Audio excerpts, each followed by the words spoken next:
Hey folks, it's Abby and today I'm going to be telling you what I want to read in April. So, going straight in, Goldsborough. This book is going to be The Book of Eve. That's coming through this month. I am pre-filming this because at the end of the month I am away, so it's not arrived yet. But here is a picture of The Book of Eve. I don't know what it's about other than the obvious connotations, so there you go.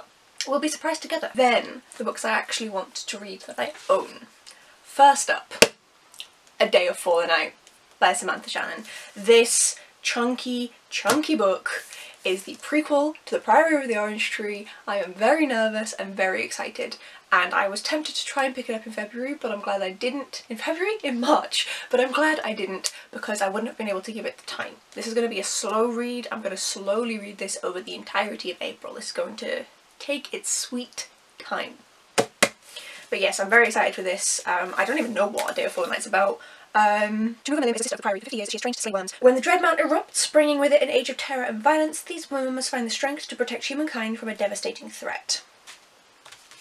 Volcanoes and Samantha Shannon? Oh, you treat me. You treat me. Now, I was tempted, because I recently got these gorgeous edges of The Earth Transformed by Peter Frankopan, the same guy who wrote Silk Roads, but this is another chonker and I don't need that alongside Day of Fallen Night, so this will just have to be another time. So, I just smashed a mug that I've had since I was 15 years old. This is what happens when you don't prepare properly, so I'm just gonna cry later. There you go, you get a little preview if you can see it there. So, I want to read The Blood Trials by N.E. Davenport. This is the Illumicrate version that I got. It's nothing special other than just standard red sprayed edges and a book plate that came with it. So I don't know why I got it in this Illumicrate edition, but hey, here we go. Gladiatorial, military, sci-fi, fantasy. And I love a good duology, so very excited for this. Also, the sequel is coming out very soon. Illumicrate has been emailing about if you want to get the matching sequel copy. Then next up, Red Queen by Christina Henry. This is the second book in the kind of Alice in Wonderland retelling series that Christina Henry has done. I think there's 3. I only own the first 2. I was actually able to go and get this signed in the Newcastle Waterstones, which was pretty cool. And I read Alice years ago now, like in 2018 I want to say. That's a while ago, so I need to read the sequel. It's taking me forever to get through, and it's a nice short book, so it should be a nice little one to have alongside the bigger books that I'm reading this month. And then A Tall History of Sugar by Curdella Forbes. This is one of the books that I got from Olivia's Catastrophe. So this one is a historical fantasy. It's set in late 1950s Jamaica, just before British colonial rule is ended and dismantled. And the fantastical side is that we have this young man here who's got bluish translucent skin, duo-toned hair, and is equally feared and ridiculed by his peers. I have no clue what else it is beyond that, but it sounds incredibly interesting. This cover is absolutely stunning, and I'm here to dive into it. And now, the TBR jar. Let's see what wonders come out of here. I think only Red Queen is in here, so it's unlikely that I'll have a book on the TBR pulled out. Let's see. Come on. Try to find one that feels right, which is the dumbest thing. This'll do. The Memory Police by Yoko Ogawa. Oh, okay. That is down here.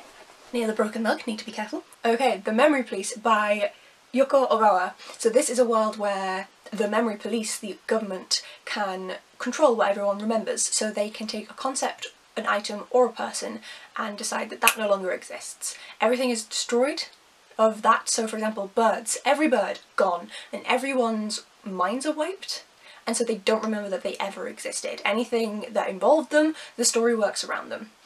And we follow somebody who isn't forgetting these things when they should, and it's becoming increasingly difficult for them to pretend like they have the correct memories, not including these things.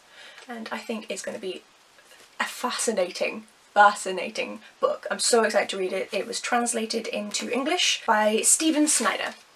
So yeah, I'm really excited to dive into this one. Ah, I'm glad this one was sold out. Okay, let's stack up all the books. Let's get them all.